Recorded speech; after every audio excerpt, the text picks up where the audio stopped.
setelah aku menjelaskan panjang lebar begini, harapannya adalah supaya teman-teman ini tetap semangat, jangan takut. Karena sudah punya pengetahuan justru akhirnya lebih tahu, tidak takut. Jangan juga sok ngide, jangan juga punya pikiran-pikiran sendiri, mengambil langkah-langkah tertentu yang juga tidak diomongkan ke dokternya.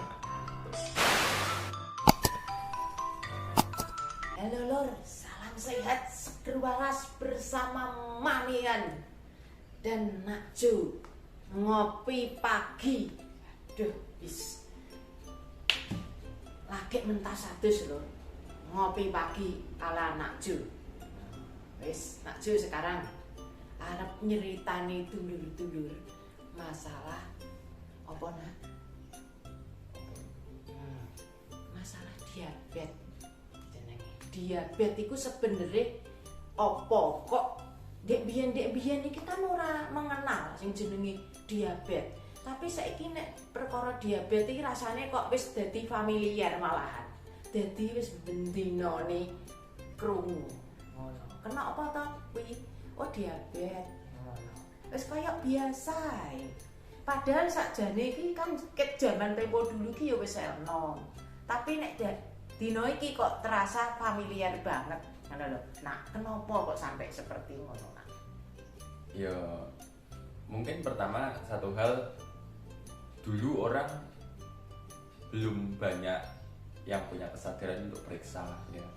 Kemudian mungkin fasilitas juga belum ada, jadi tahu-taunya banyak yang seperti meninggal mendadak, nggak tahu penyebabnya apa gitu. Terus faktor yang lain juga kebiasaan pola makan, pola gaya hidupnya orang sekarang dibanding orang dulu. Kalau sekarang lebih banyak makan makanan yang tinggi kandungan gulanya. Terus juga aktivitasnya orang sekarang juga lebih jarang beraktivitas fisik, lebih jarang berolahraga. Kalau dulu orang mungkin dari satu tempat ke tempat lain mungkin naik sepeda, jarang ya, masih jarang motor gitu. Sekarang kan sudah naik motor, naik mobil gitu. Berarti gaya uripe iku yo kebanyakan dari gaya hidup. Gaya uripe ya. Apa nek gaya urip sing saiki karek mencet barang di tangan kuwi ya. Nah, salah duanya faktor ya. Akhirnya sakit gula ini dia banyak komplikasinya, dia banyak menyebabkan penyakit yang lain.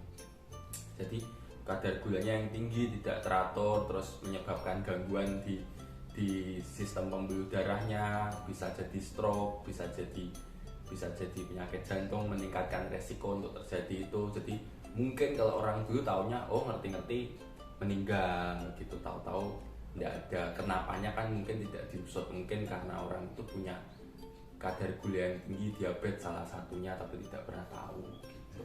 Jadi di dalam tubuh kita yang namanya kita makan sesuatu itu ada unsur karbohidrat, ada unsur lemak, ada unsur protein. Itu di dalam tubuh kita sebetulnya ada siklus penyeimbangnya gitu. Ada kalau orang ini membutuhkan energi, kalau misal karbohidratnya tidak ada, maka dia akan pakai dari lemak, dia akan pakai dari protein. Begitu juga sebaliknya, ketika banyak karbohidrat yang masuk, banyak protein yang masuk terlalu berlebih, dia akan dicadangkan ke dalam lemak. Jadi itu ada siklus, ada putarannya. Jadi tidak hanya cukup dengan menghindari mungkin dalam tanda kutip mungkin kayak seperti gula pasir atau bentuk-bentuk gula yang lainnya terus menjadikan sebuah makanan yang itu menjadi sehat, itu tidak seperti itu. Gitu. Sing dimaksud mom itu loh, bentuknya kan tidak harus gula. Tidak harus gula. Dari lemak pun, dari bisa, minyak pun iya. itu dia bisa pada diproses akan benar. menjadi gula. Ngono ta? Bisa. Ngono. Lah kok kan jangan-jangan kok alah mandek aku wis anggere wis ora ngombe teh gula wis aman. Nah, terus dekne makme dalam bentuk lain, goreng-gorengan ngono. Berarti kan yo keliru nek ngono kuwi. Keliru. Seperti itu. Sakit gula itu pada akhirnya kandungan kadar gula di dalam darah itu tinggi gitu kan. Berarti yang menjadi masalah adalah ya seluruh darah itu akan menjadi masalah, seluruh aliran pembuluh darah itu akan menjadi masalah. Kemana darah mengalir karena yang terkandung di dalamnya itu bisa dibilang tidak sehat itu bisa menjadi masalah gitu. Contoh gini aja, kenapa tuh kok kadar gulanya tinggi itu menjadikan suatu masalah gitu? Karena misal kita bayangkan kita punya air putih ya dengan keenceran seperti itu, terus kita masukkan 1 gelas air itu kita tambahi gula. Kalau diperhatikan air itu nanti akan jadi lebih kental. Larutannya akan menjadi lebih kental. Nah, itu akan menjadi sebuah masalah di pembuluh darah. Itu bisa memicu untuk menimbulkan sumbatan. Terus yang lain hal, kadar gula yang tinggi ini juga ketika lewat misal di ginjal itu juga akan merusak sel-selnya di ginjal gitu. Ini sering terjadi. Jadi tahu-tahu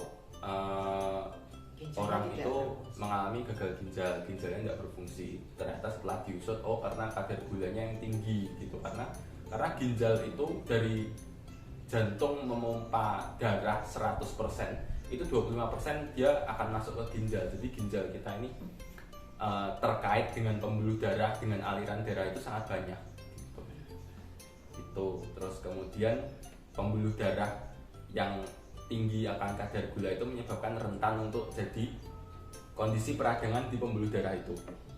Nah, peradangan menimbulkan penyempitan. Kalau sempit pembuluh darahnya berarti akhirnya aliran yang lewat ke situ juga sedikit gitu. Padahal darah itu juga terkandung di dalamnya ada nutrisi-nutrisi yang dibutuhkan untuk organ-organ kita yang lain. Contoh mungkin sistem saraf. Kalau pada orang gula karena nutrisinya kurang, akhirnya sistem sarafnya juga banyak yang mati. Sarafnya bisa mati, bisa dalam kondisi apa ya, kayak kalau dibilang koma gitu. Jadi yang akan dirasakan seperti contohnya kakinya kok kesemutan gitu, kakinya rasa tebel gitu. Seperti itu gangguan pada sistem saraf. Terus kadar gula yang tinggi juga mempengaruhi ke sistem pertahanan tubuh atau sistem imun, yang mana jadi lebih lemah. Nah, kombinasi ini tadi yang saya bicarakan sebetulnya masih banyak lagi. Kalau kita bilang komplikasinya atau akibatnya dari gula ini apa, dan itu bisa berkombinasi. Bisa ini gandeng ini jadi ini gandeng ini jadi ini, jadi dari satu masalah saja itu bisa menimbulkan berbagai macam masalah gitu. Itu yang seringkali orang itu bilang menyepelekan gitu kan. Memang tidak akan terasa dalam hitungan bulan, dalam hitungan 1 tahun mungkin tidak akan terasa efeknya. Tapi itu yang berkelanjutan 5 tahun, 10 tahun itu baru terasa nanti. Ketika masalah-masalah kecil-kecil tadi itu sudah menumpuk, sudah berkombinasi, sudah menjadi besar, baru terasa gitu. Dan ketika kita sebagai dokter dihadapkan seperti itu, ya kayak kita ibarat peribahasa ya kita mengurai benang kusut gitu, karena masalah-masalahnya itu sudah banyak, sudah saling berkombinasi, saling menyilang. Nah, kita mau membereskan satu-satu ini, mengurai benang kusut. Untuk mereka yang sudah menyandang sebagai pasien gula, piye solusinya, mosok terjalan buntu, malah banyak pikiran. Iya. Maksudnya mami aja beten ingin. Yang pertama, untuk menambah pengetahuan biar dulur-dulur semua tahu. Jadi kalau tahu berarti akhirnya bisa menentukan terus harus bagaimana. Akhirnya kalau tidak tahu kan pasti akan terombang-ambing. Jarine omongannya ini jari kuwi lho sing hampir semua penyakit itu sebetulnya kalau dari dokter kita tidak akan mulai dari namanya obat, tidak. Kita akan mulai dari yang namanya perubahan pola hidup. Itu yang pertama. Jadi perubahan pola hidupnya bagaimana? Kalau misalnya dari makanan, dari diet tuh makanannya dikurangin yang mengandung gula sederhana atau gula simpel. Gula simpel itu yang ketika kita makan atau kita minum itu mudah sekali dicerna untuk akhirnya langsung dia menjadi suatu molekul gula yang ada di dalam darah. Efeknya apa? Efeknya biasanya zat-zat itu dicernanya cepat, kita mudah lapar, akhirnya kita makan lagi. Efeknya itu. Nah, kita menyarankan makan yang banyak mengandung serat dan gula kompleks. Gitu. Contohnya apa? Contohnya bisa kayak gandum, bisa kayak kentang, jagung, begitu juga termasuk. Tapi balik kembali lagi, tetap makan itu sesuai porsinya, sesuainya gizi seimbang. Jadi harus ada porsinya, berapa karbohidrat, berapa protein yang dimakan, berapa lemaknya, berapa sayur, berapa buahnya. Dulu sudah pernah dibahas. Namanya kalau dulu aku nerakanya piring teh dulu nerakanya. Ingat kok enggak? Jadi kalau piring bulat dia dibagi teh itu yang setengah, ini kan dibagi teh kan ya, dibagi teh. Itu yang setengah itu sayur dan buah serat. Yang seperempatnya itu karbohidrat, yang seperempatnya baru protein dan lemak. Piring teh. Jadi eling-eling piring teh. Aduh, bisa lali piring teh. Itu makanannya gitu. Terus sebetulnya orang kalau dengan sakit gula itu memang punya kecenderungan mudah lapar, memang iya. Nah, yang sering kali salah persepsi adalah orang ketika dikasih tahu, oh sakit gula, jangan biasanya ada beberapa yang ekstrim langsung, oh wis ojo mangan gitu. Mangane sithik wae, satu hari mungkin makanya sekali gitu. Nah, itu malah salah. Gitu. Karena pada akhirnya menjadikan orang itu cepat bosen, akhirnya malah terjadi impuls yang balas dendam, akhirnya gitu. Justru orang gula itu makannya banyak, maksudnya sering gitu. Jadi kalau biasanya diaturkan pola makannya orang gula itu 3 kali makan dengan 2 kali snack di antara 3 kali makan itu. Jadi ada 5 kali makan. Cuman kembali lagi porsi dan susunan makanannya itu ditentukan sesuai dengan kebutuhannya gitu, sesuai dengan porsinya.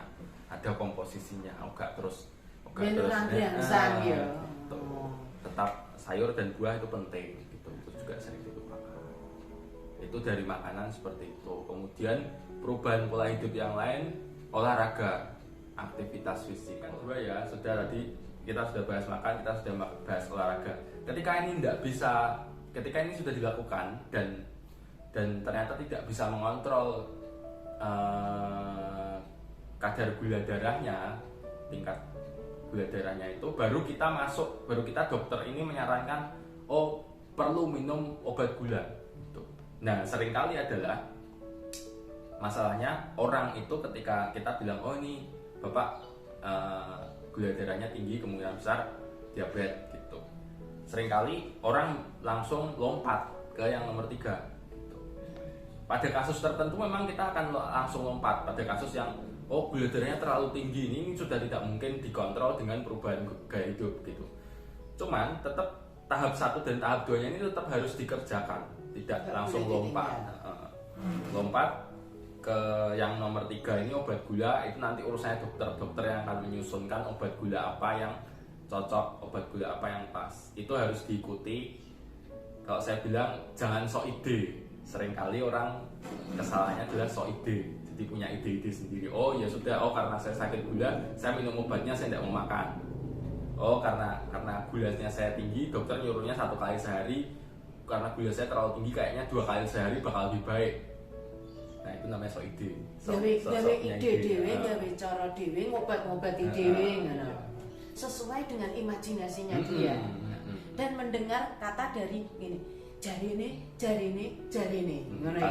Tanpa konfirmasi ke dokternya. Aduh, pokoknya juga jarine. Sudah tadi makan, aktivitas fisik, obat. Yang nomor 4 insulin. Nah, orang ini menjadi masalah karena orang itu begitu mendengar dokternya bilang, oh ini butuh suntik insulin pak, itu langsung biasa takut gitu. Nah padahal ketika orang sakit gula yang panjang, ada organ di dalam tubuh kita itu namanya pankreas. Dia memang itu yang organ yang memproduksi insulin. Insulin itu gunanya untuk mencerna gula. Gitu. Ketika orang sakit gula lama, biasanya pankreas ini sudah mulai rusak. Rusaknya dia memproduksi insulin itu dalam jumlah yang lebih sedikit dari orang normal, atau tubuhnya itu sudah kebal terhadap insulin. Jadi dibutuhkan insulin dengan jumlah yang lebih banyak lagi untuk menimbulkan efek yang sama. Nah, oleh karena itu disitulah dibutuhkan insulin tambahan dari luar, karena yang diproduksi atau yang ada di dalam tubuh kita itu ternyata tidak mencukupi untuk mengatur kadar gula ini gitu. Untuk supaya kita mencegah supaya tidak kena penyakit gula atau diabetes, itu yang pertama gaya hidupnya harus diatur gitu. Harus diatur gaya hidup yang sehat. Gaya hidup yang sehat ya juga meliputi dari aspek makanan tadi yang sudah saya jelaskan. Makan harus yang sehat, seimbang, sesuai dengan kebutuhannya. Kemudian aktivitas fisik, olahraga. Kemudian menghindari stres, itu juga penting. Terus kemudian untuk teman-teman yang sudah menderita penyakit gula, harus disadari bahwa penyakit gula ini tidak bisa sembuh gitu. Bisanya adalah berdamai, dikontrol dan dikelola sehingga sedekat mungkin dengan kondisi normalnya gitu. Tetap dari awal kita akan menganjurkan untuk menjalani dulu perubahan pola hidup menjadi pola hidup yang lebih sehat, baru nanti kita menambahkan untuk obat gula ataupun insulin. Itu nanti yang nomor 3 dan 4 ini urusannya dokter gitu. Yang nomor 1 dan 2 ini yang perubahan pola hidup, itu semua pasien yang akan menjalani, atau teman-teman semua yang harus punya kesadaran untuk menjalani. Jadi setelah aku menjelaskan panjang lebar begini, harapannya adalah supaya teman-teman ini tetap semangat, jangan takut, karena sudah punya pengetahuan justru akhirnya lebih tahu, tidak takut. Jangan juga sok ngide, jangan juga punya pikiran-pikiran sendiri, mengambil langkah-langkah tertentu yang juga tidak diomongkan ke dokternya gitu. Nanti dokternya merasanya, "Duh, aku sudah begini-begini kok gak cocok ya hasilnya ya." Ternyata punya ide sendiri tadi ini gitu. Ora entuk ternyata. Wis ngono ya, ben ora dawa-dawa, ngopine dilanjutkan ke edisi berikutnya Ngopi Pagi. Sambungane Ngopi Pagi hari. Salam katentreman, Gusti tansah paring berkah. Amin. Semoga bermanfaat.